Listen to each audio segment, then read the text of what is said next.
அம்மோ, என்ன இவ்வளவு பில் கட்டி வச்சிருக்க? இவ்ளோதானா? நான் கூட இன்னும் ஜாஸ்தியா வரும்னு நினைச்சேன். ஜாஸ்தியா வரும்னு நினைச்சியா? வாங்குற சம்பளத்தோட அதிகமா கட்டிருக்கோண்டி. நீ இவ்வளவு கூலா சொல்ற?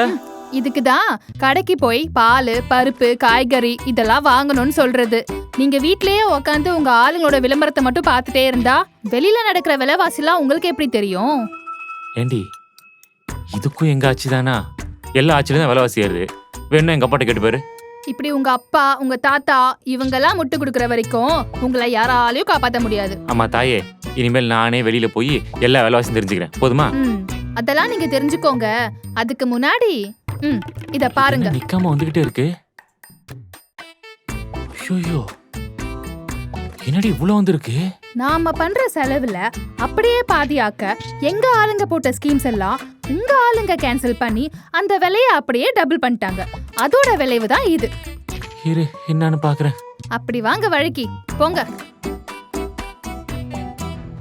இனியும் ஏமாறாதீங்க. இது மாற்றத்துக்கான நேரம்.